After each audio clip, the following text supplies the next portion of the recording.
Hello and welcome once again to Howard's Horse Handicapping. This is Howard Kravitz. Thank you very much for joining us tonight. There are a lot of great things we need to talk about. First of all, if you're new to the show, welcome.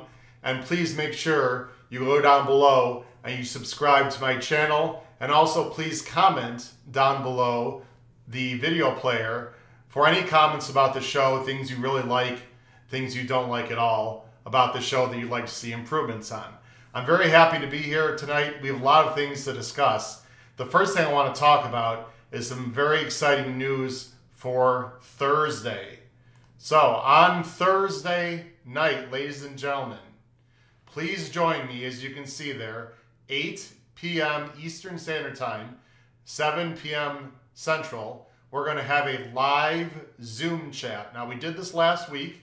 We had some fans come on, but I'd like to have even more fans come on. And the reason is you have a chance to talk to me personally. So when you live stream, of course, you're just typing into a chat and you can have a conversation back and forth, but you can't actually talk to another person. Through Zoom, of course, you have the opportunity to talk to me live in person, and we can have some great conversations and some give and take, which we had last week.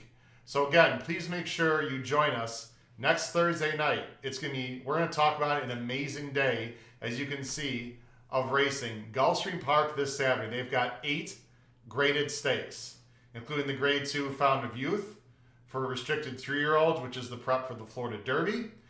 And we're also going to cover the late pick 5, which is probably going to be an all-stakes pick 5, I'm guessing, along with 3 other stakes that day. We're also going to discuss the big prep race from Oaklawn that, unfortunately, because the weather's been horrible, as most of you know, the Southwest Stakes, which has been canceled for 2 weeks in a row. It's going to feature Essential Quality, last year's Breeders' Cup 2-year-old champion, lining up against Jackie's Warrior. What an unbelievable matchup that's going to be. And also a very nice horse, and Keep Me in Mind is running. So we'll also discuss the Southwest Stakes. Again, like it says on the screen, you do not want to miss it.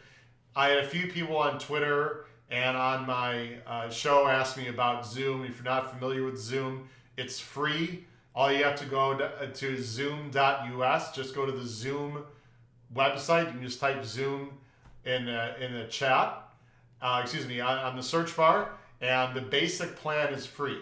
So all you need to do is sign up for Zoom, and then I'll be sending out a link to the show, not only through Twitter, but you will see the link for the Thursday Zoom show. It's going to be beneath in the description of this video. So again, please look in the description of this video. The link will be there. I'm also going to put the link in the comments section below the video. So you can either look at the description of the show. You can look for the link in the comments that I'll make below the video player. And also, if you follow me on Twitter, as you can see the scroll here, at H Kravitz, HKRAV as in victory, ETS as in Sam. You can follow me there at H Kravitz, and I will put out the link for the Thursday live Zoom show. You don't want to miss it. It's going to be a great conversation. Gulfstream has an amazing day of stake races on Saturday. You absolutely do not want to miss that for sure. It's going to be really quite the show they're going to put on there at Gulfstream. So, what are we going to be talking about on today's show? Well, there's 2 things we're going to talk about, one much more than the other. First of all, if you were paying attention and watched my show last week, I did put out a pretty large Laurel Pick 5 ticket. We went over those stake races. We are not going to talk in detail about the Laurel stake races in this video. I did not hit the pick 5. That's not why we're going to go over it. But of course, the major race of the weekend was the Saudi Cup. I want to focus on that. I was correct about several ideas in the pick 5 when Hibiscus Punch won the Barbara Fritchie at 41-1, a horse I never would have had when she won that race. That knocked me and probably a lot of people out of the pick 5. My opinions were good throughout the sequence. I did not like Funny Guy at all, as I discussed. And he was up the track, did not run well. Share the Ride at 4-1, who I did like. won the General George, the race I'm talking about. Another horse that I talked about in the third race at Laurel on Saturday was Tis Mandate, who I thought ran a huge race despite the fact that there were two big scratches that affected the pace of the race. So again, he didn't get a pace to run into, but he made a huge close for second. Again, Tis Mandate, a 3-year-old you want to watch out for at Laurel if he ever can get in a race that has pace in it. But again, if you pay attention to any handicappers out there that are with their salt, they will tell you in general, when it comes to pick fives and maybe even pick fours, you're going to lose more of these tickets than you win. I'm not immune to that. I probably lose more. In fact, I know I lose more pick fours and pick fives than I win. However, when you're right, you need to cash, and that is exactly what happened. Fortunately, the racing gods were smiling upon me in the Saudi Cup. We're going to talk in detail not only about the race, but what you learned, what I learned. So, for full disclosure, I was a high school and junior college basketball coach and lacrosse coach for over 20 years. And it was a great experience. I really enjoyed my time coaching. I learned a lot from my mentors. And one of the things I learned is that you win, you need to celebrate your wins, of course, but also you need to learn from your wins as well as your losses. So tonight we're going to talk about the Saudi Cup, specifically what I learned or what you could learn on what happened in the Saudi Cup. And again, I'm not going into great detail about this race because I happen to be right. I will go through this either way, win or lose. But there are a lot of really important tidbits that I think that can be gleaned from the Saudi Cup that we are going to discuss.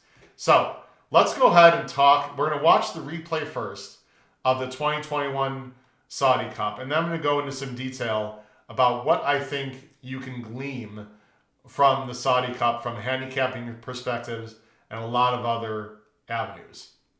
So we're going to go ahead and watch the Saudi Cup here, and you'll see. We're going to go and watch the race right now. Now, of course, the big favorite here before we break was Charlatan. Charlatan was the, I believe, 4-5 favorite in this race. Was a huge favorite. Right there in the sort of yellow cap there, Mike Smith. And then K Nexco, of course, was the second choice. And you see K Nexco right here in gray. Now, a few things I want to mention after we watch. Actually, we'll just go ahead and watch the race and I'll comment a little bit through. So, K Nexco with Rosario sent pretty hard. But you can see, so is Charlatan. And I have no problem with Mike Smith being aggressive. I think Mike Smith basically just looked to his left and saw that Rosario wasn't being overly aggressive on K Nexco. So I have no problem with the ride that Mike Smith gave whatsoever. The horse that ends up winning the race, who I touted on my show, he was 19-1. I could not believe the odds, is Mischief, who's right there in the maroon, who I was very happy was getting a tactical trip up close, not too far back. You see Charlatan on the lead right here, and Mischief is basically just following Charlatan. K Nexco is on the inside. I'm not sure, I don't think the rail was a bad place to be, but certainly I think the middle of the track might have been a little bit a better place to be. Now you see right here, Rosario sends K Nexco through. He had no choice at that point. And right now they're dueling. And at this point, let me freeze it. What really frustrated me, I'll just go ahead and go back. And this is not, right here, this is not Fox 1. It's not their fault at all. They were getting a feed from Saudi Arabia. This is just a horrible camera job. We know these two are battling up front. It is cool to see them this close because you almost never get this close a view of the horses in the United States when they're actually running on the track. But we had no idea at this point what was happening behind them. I didn't know if Mischief was falling back. I didn't know if he was still in his spot. So I was very frustrated by the camera situation. Nonetheless, Mischief ended up being exactly where he wanted to be. Now, as they take the turn, and they were going pretty quick, we'll talk about the fractions. Right here, Charlotte takes over. Now, at this point right here, I was almost positive that K Nexco was not going to re-rally. And Mischief is running well. He's right on Charlton's tail there. You see the gray Tacitus, who was up pretty close, is running in fourth. A huge bomb, Great Scott, is coming up into third. And now it's between these two fantastic horses, Charlton and Mischief. Mischief with probably a little better distance than Charlton. Mischief runs a huge race, goes by Charlton and wins at 19-1. Charlton second, Great Scott third, and a long way back to the rest. And I mean a long way back. And you see David Egan celebrating there. What a fantastic win for him and John Godson, winning $10 million in the Saudi Cup. So, what can we glean? What do we learn from this race? There's a lot of things that I think you can learn from this race that we need to talk about. We're going to go ahead and watch the replay again. I'm going to break down a few things. And then I have a list of very quick topics that I want to discuss regarding this race specifically. So let's go back to the race. And I'm going to go ahead and rewind back and talk about a few things. Now, first of all, we just learned today that Mike Smith, who again was riding Charlton, actually got a 2-day suspension for coming in on Sleepy Eyes Todd at the start. It was very minimal. I was shocked. This would never happen in the United States. I have no problem with suspensions and punishing jockeys when they make mistakes, especially when it's very egregious out of the gate. I didn't think this was egregious at all. So when I read about it today, I was very surprised. But again, the stewards in Europe and throughout the world are usually a little more harsh than some of the stewards in the United States when it comes to certain rules. So FYI, depending on when you watch this show, you might already know this, as I'm filming this on Sunday evening. But Mike Smith got a 2-day suspension for bothering Sleepy Eyes Todd. Sleepy Eyes Todd was on the inside, and you'll see Mike Smith comes over just a little bit. I'll freeze it. You see he's in the yellow cap right there. He said he came over on him and took a path away. I don't know. I thought he was ahead. Anyway, that's neither here nor there. We do not have, as of right now, I do not have the fractional times of this race. But I'm guessing they went pretty fast. Now, you see in the upper left-hand corner is the time of the race, but they don't stop it at the sectional fractions. However, if you look on the right side of the track, there's a beam. Right there, I don't know if you just saw it, there's a little beam there, a light. I'll show it again on the right side of the screen. Right there, you can see it. I'm guessing that's the first quarter. I do not know for a fact. But if it is the first quarter, they probably went about 23-4 for the first quarter. Now, their final time, they went 1:49-3. And this track in general at King Abdulaziz is slower than the tracks in the United States overall. However, surprisingly, they did get some rain earlier in the night, and that tightened up the track, which, as I put out on Twitter, I thought actually helped Mischief. Mischief, I didn't think wanted to be on a deep track. I thought he wanted to have a little more of a firm, tighter track because turf horses react better on those types of surfaces. So I was actually happy that the track was a little bit tighter. In addition, it's worth mentioning that Mischief got a 131 time form US rating, and Charlton got a 129 time form US rating, according to Craig Milkowski, who does the ratings for time form. And if you subtract 20 buyer points, which is the usual norm from time form to buyers, that would mean, of course, that Mischief got a 111 approximately, and Charlton got approximately a 109 buyer. So those two horses ran big, fast races. But you see the first quarter, I'm guessing, went at about 23-4, which for that track is more like 22-4, 23. That's pretty quick. This second quarter is the quarter that really heated up because Joel Rosario held his spot. He comes through on the inside a little bit, and you'll see the half. And again, I'm just speculating at this point on Sunday night. But if that light is the half-mile marker right there, which again is my guess, you can see the time on the left. That's 46-3. So if that's correct, that's about a 23-second middle quarter after about a 23-3 first quarter. So it appears they went faster in the second quarter and than the first quarter, which I think was part of the undoing of K Nexco, although I don't think he really had a choice, and which probably allowed Mischief to overtake Charlton in the stretch. So I believe it was a pretty hot pace. Again, I can't commend enough David Egan on Mischief for getting this horse in position. You also see Tacitus up close, much closer than he was. He was probably fresh off the layoff. I don't know what to say about Tacitus. Tacitus, I believe, was the third choice in this race. I saw him about 7-1, 8-1, which I thought was absolutely ridiculous. But again, a lot of the U.S. bettors, we like betting our U.S. horses. And again, it was really a long chasm back to everyone else. I don't really have too much to say about the other runners. We're going to mainly talk about the top three, Mischief, and especially Charlton and K Nexco, as you see everyone else is up the track. And again, we've seen this already several times. I was definitely cheering at this point pretty loudly. I had a win bet. I also was lucky to catch a dollar try, which I put out on my channel. So I made these bets public before this race happened. Again, I am always going to be honest on this show. I'm not going to redboard at all, and I will tell you exactly how I feel before the race happens. So you're going to get honest opinions from me all the time. I will not try to deceive anyone, and when I lose, I will tell you I lost. Fortunately, on this bet, I was correct. So there are a lot of things that I think we can learn from the Saudi Cup, and I have a list of 8 very short topics that I want to go through in regards to this race that I think are very important to mention. So I'm going to go ahead and show that screen, and we're going to talk.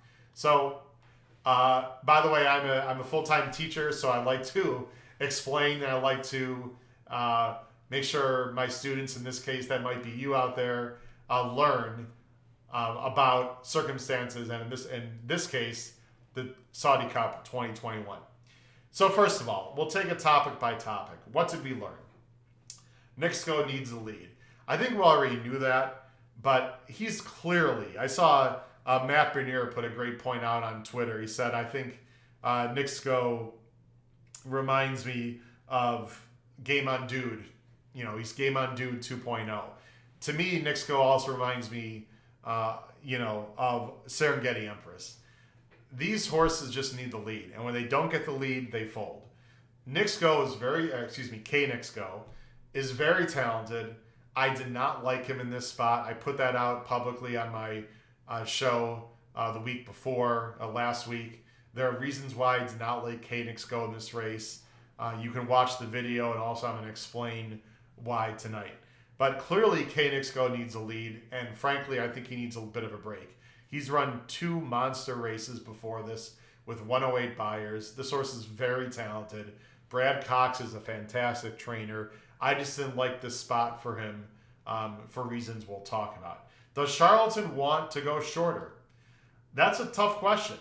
So Charlton, I'm going to put myself back on screen here so we can talk about this race. Charlton got a 109. Now, if he got a 109 buyer, then he should be the favorite in any route race or pretty much any race, 7 furlongs and beyond in the United States, all the way up to, maybe a mile and a quarter. I don't know if this is a mile and a quarter horse. I'm going to say right now that it's within his scope, but it's not his best distance. But any race, 7 furlongs, mile and an eighth, Charlton is an absolute monster and should be favored in any race in the United States, unless there's a horse that I'm not aware of that just pops up and becomes the monster that Charlton is. I thought Charlton ran fantastic. However, I think a mile and an eighth is pretty much the top of his scope and the very best distance that he'll be at. Mile and a quarter of the Breeders' Cup might be a question mark. We'll have to see. It's a long year. Again, that was only his, I believe, his 4th lifetime start. Maybe his 5th. I'm sorry, I have to look at it again. So this horse can absolutely improve, and maybe he can get the distance as he gets older and more mature. However, he's going to have to learn to rate going that long, and I still think his best distance is anywhere from a mile to mile and eighth. The second point that we learned, don't be talked off a long shot. you like or a big price. All week I've been hearing from some friends of mine, a lot of people I respect. Now listen, I listen to some analysts out there. I believe the In the Money podcast and their team, they do a fantastic job, and I respect a lot of people on their podcast. There's some other experts I listen to. But I think if you listen to too much noise out there, that can get you in trouble. And I have enough confidence in my handicapping that I'm not going to be talked off a horse I like. All week I was told Mischief is a turf horse. Mischief is a turf horse. He can't beat the top two. But you know what? This horse had been training on dirt in Europe. He'd already ran on dirt. And especially when he's a big price. And let me tell you something. When I saw he was over 20-1 in the early betting, it was like 30-1, 40-1 in the U.S. betting. His price did come down. I was salivating. I could not believe the price I was getting on Mischief. Now, in Europe, one of the latest prices I saw on him with, really 10, 15 minutes to post was anywhere from 7-1 to 10-1. So I think it's very important when you're playing a race with other Euros that is imperative you look at the European betting pools, because we know the American horse is a lot better, of course, than the Euros, but the European bettors know the Euro horse is much better, and you need to respect that. And so, of course, there are going to be more bias to the American horses, and the Europeans are going to be more biased to the European horses. However, especially in betting pools, you have to take a look at them. And I thought all along Mischief was the third most likely winner of this race. Actually, I thought he was probably the second most likely winner of this race because I thought Charlton was probably going to win, but I thought Mischief was definitely very interesting. I was totally against K Nexco. So again, do not be talked off a long shot. If you like him, go for it. Don't worry about the price. That's how you're going to make your money. Number 3, when in doubt, bet younger horses with more upside. So in this race, Mischief is a newly turned 4-year-old, as is Charlton. I do not think it's a coincidence that both these horses ran gigantic races. Now, people are going to say, what about K Nexco? He's a little bit older and he's run big races. Yes, he has. However, when you look at other horses like Tacitus, we know what Tacitus is. He's already proven he's about a 100 buyer horse. He's not going to win often, but he's going to show up many times and probably disappoint. There were other newly turned 4-year-olds like Max Player, but Max Player has really never turned in a huge performance with a big buyer. So and again, I could go down the list of other horses in this race that were older and established. But when in doubt, in my opinion, you want to go with horses that have bigger upside. It's just like the stock market. You have to predict when they're going to make that big step forward. And I thought Charlton was going to run well, which he did. And I thought Mischief, who had run some big numbers last year in Europe, there was no reason why he couldn't take a step forward and run big again. And that's exactly what he did. Number 4, pay attention to certain angles, workout patterns, and intent. Point number 4 is the main reason I did not like K Nexco. And again, for those of you listening to the show, if you're thinking, well, of course he didn't like him, because he didn't run well. I've stated this before the race throughout last week. Again, please you watch my show. And I talked about why I didn't like K Nexco in this race. And my opinions sometimes are absolutely wrong. I just happen to be right on this occasion. And fortunately, again, it paid off for me. Why didn't I like K Nexco? I talked on the show, I did not like his workout pattern. Brad Cox, an excellent trainer, had this horse completely cranked and ready to go for the Pegasus. He was sharp. He was showing very fast breezes.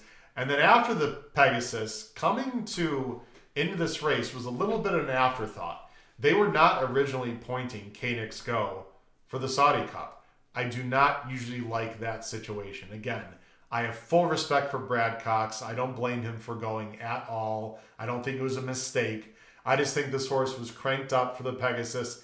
He only had shown one work, and it was more of a maintenance breeze at Fairgrounds. Brad Cox said he was ready to go. I believe him. But to fly across the world in a race that you originally were not planning to go to, and then not being fully cranked, in my opinion, based on what I've seen for that race, and taking a lot of pace pressure from an extremely talented horse, the best horse K Nexco had ever faced in his life by far. Because frankly, the 2 races that he won, the Breeders' Cup Mile, I mean, there's some good horses in that race. The Pegasus, I'm sorry, no disrespect to the connections, it was not a very strong Pegasus. So for all those factors, I was against K Nexco. And sometimes you need to look at these kind of angles and work out patterns and intent when you're going to be betting on a horse. Meanwhile, Mischief was pointed this race all along by his connections and the owner, who is royalty in Saudi Arabia, and you knew this horse was going to be cranked for this race. Number 5, better be outside when you're one of 2 early speed horses. So if there's 2 speed horses in the race, or even 3, in general, I always feel you definitely want to be on the outside, because what happens is you can break and you can look to your inside and evaluate the situation. When you're on the inside, you just have to go. And if you break a little bit slow, then you're in a lot of trouble if you're a speed horse. So when you're handicapping, when in doubt, in my opinion, I think it's been proven over time. It's not just my opinion. It's the opinion of many other very good handicappers. You rather be on the outside than the inside when you're the best speed, because you have more options, and the break, although is very important, is a little bit less important when you're on the outside, because you can recover at that point. When you're inside and you don't break as well as you want, now you can get shuffled back, you can take dirt, and you've got real issues. Number 6, and I think this is very important. Don't underestimate a race over a surface. Now, in this particular race, Mischief ran on this surface a year ago. He ran second, and I showed the replay on my preview show last week. He broke 5 lengths slow. I mean, he broke horribly.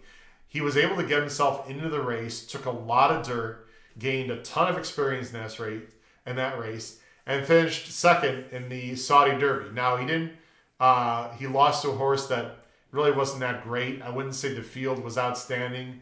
He got a pretty slow fig, but it was a fantastic experience. Number 1, he raced on the surface. Number 2, he took dirt in his face. So that helped him a lot, I believe, for the race that happened on Saturday.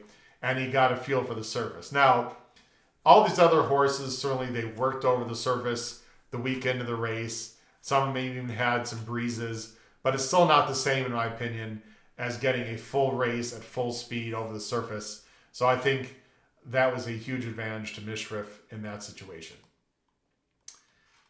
Number 7, and this is really important. Spend as much time structuring your tickets as you do handicapping, if not more. So, full disclosure, the ticket that I originally sent out on my show last week, the try, I did not have Great Scott, who was 99-1, who finished 3rd. I did not have him 3rd originally. However, based on circumstances, I needed to add him. And the reason why I added him is because the price was so high on Mischief that I thought, okay, if I'm correct and Mischief wins and Charles comes 2nd, I've got to have every horse in 3rd.